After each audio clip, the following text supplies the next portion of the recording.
Hey guys, happy birthday to you, Michaela. I'm Pauline, friends with your mum, and I've been a skincare coach with NutriMedics now for 15 years, so longer than you've been alive. Scary, eh? Now, mum's asked me to drop off some skincare products so you guys can have a bit of a pamper session and have your skin feeling and looking absolutely gorgeous. And she's also asked me to come online and share some tips about your skin and how to care for it.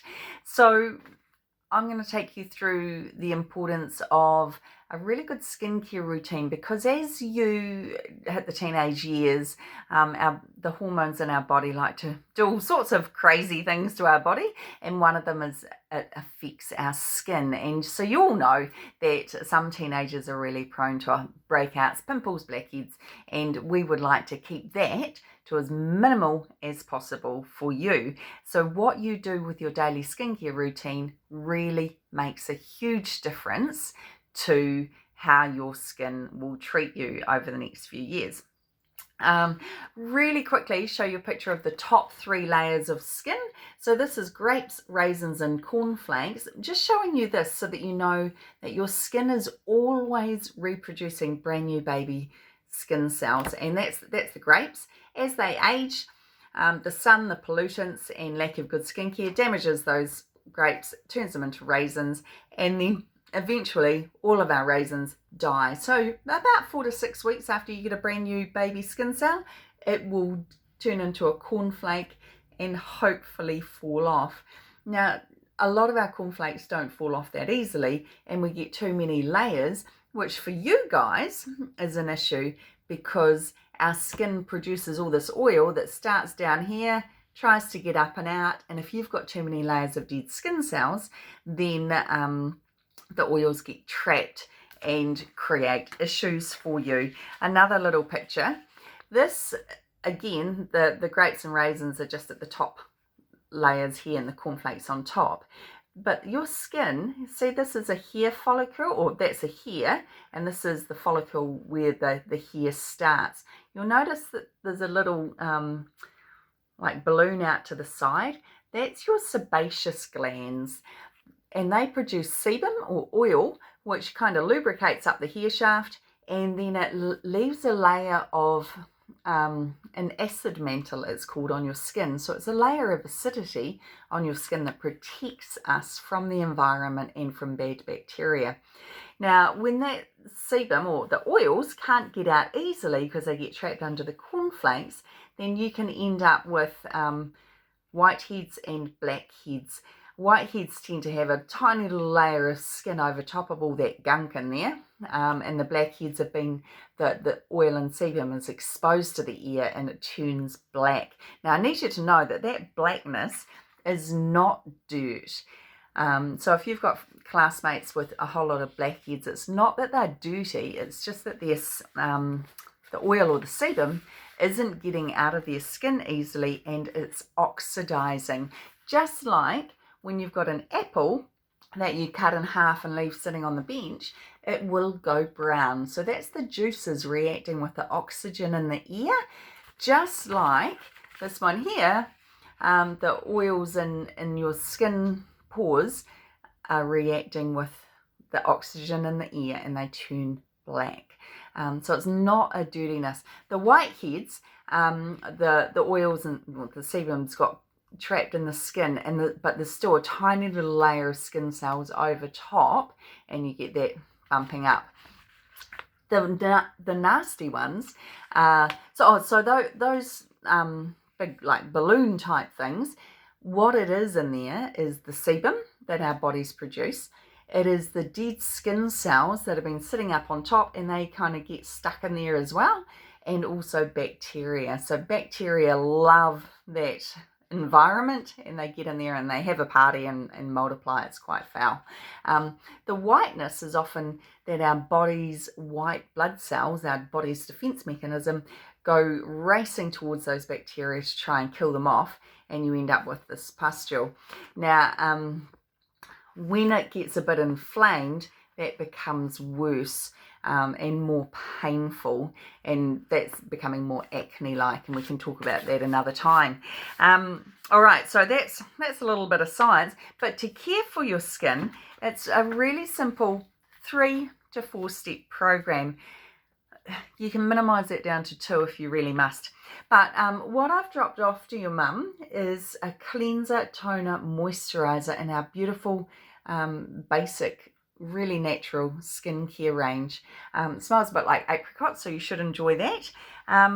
So what these 3 steps do, first of all, to cleanse your skin. You know, if you've been out running around and get a bit sweaty, your armpits can smell a bit.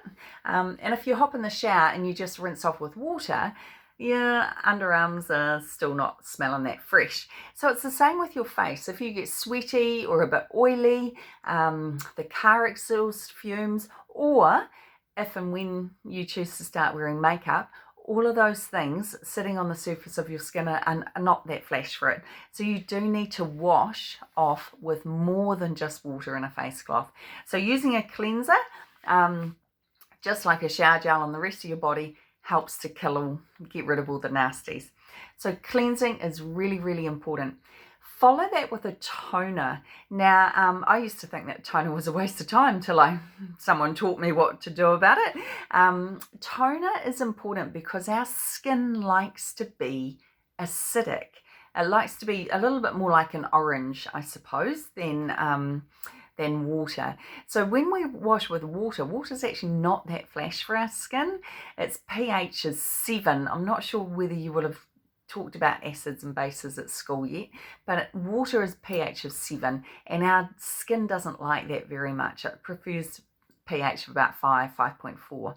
So using a toner, the second bottle, that puts your skin in its happy place, and it helps to kill off the bad bacteria. Bacteria love the water feeling on our skin, but they really don't like it when there's been a bit of toner applied. So we don't like those bad bacteria, they cause pimples.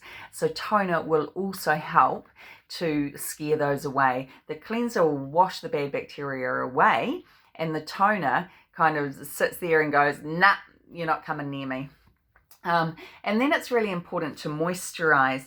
Now, this is the normal version of it for people with more dry skin than what you guys probably have. You've got an extra light version, which is pretty much oil free, and so it will feed your skin a little bit, but mainly it's going to hydrate your skin.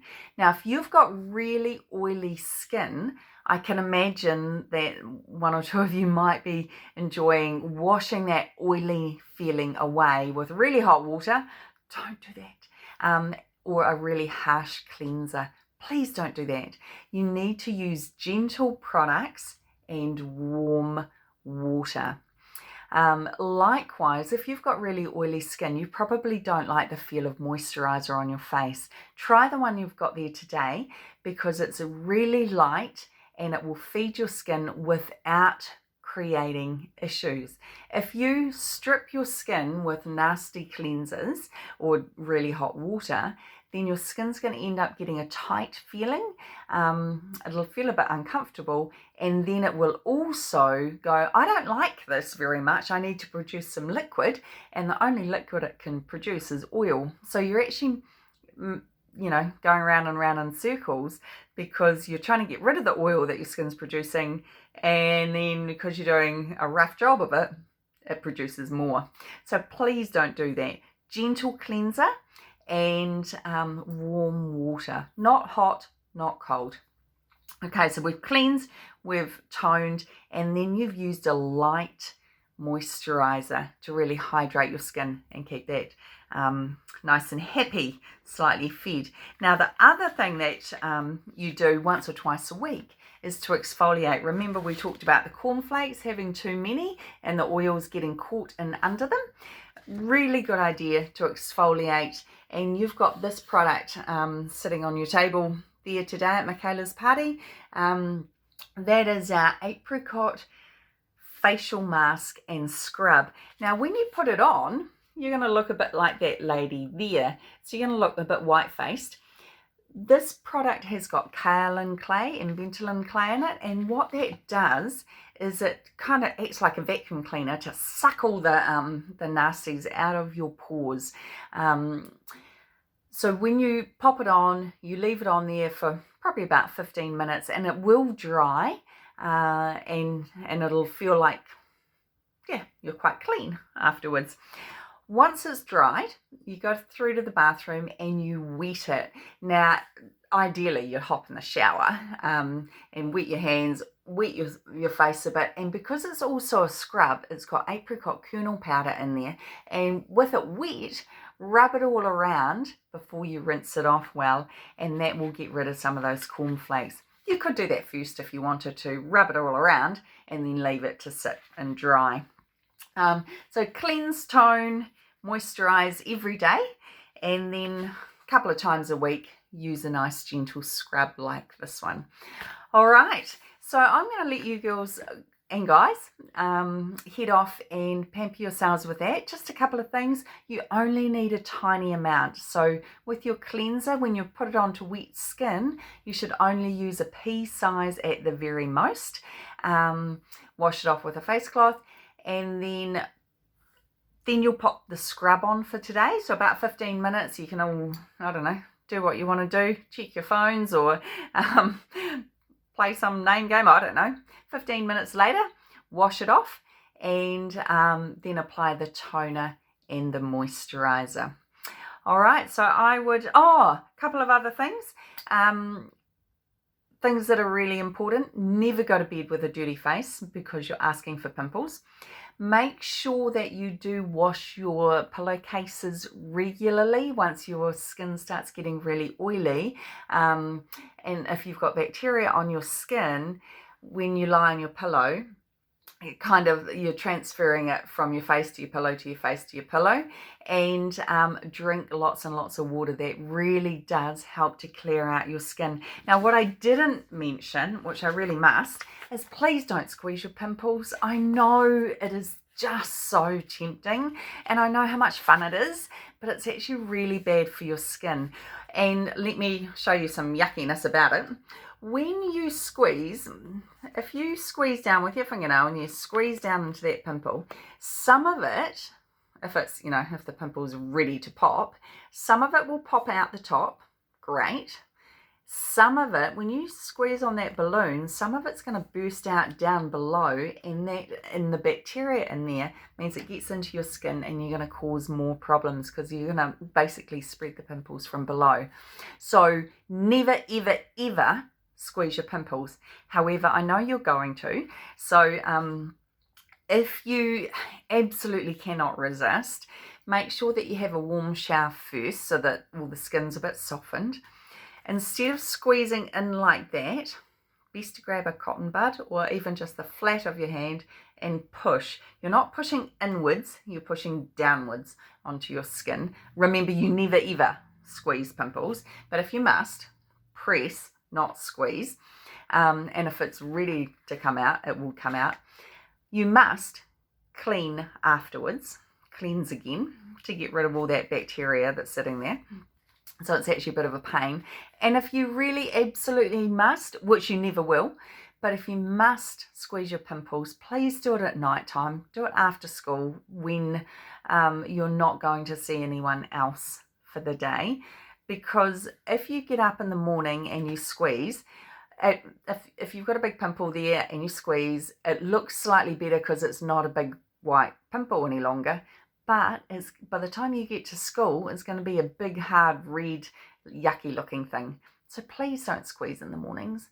Don't squeeze at all. But if you must, after a shower, gently pressing, and make sure you wash again afterwards.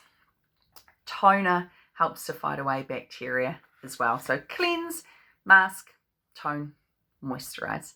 And I would love you guys to have an awesome evening. Go out and have fun. Cheers.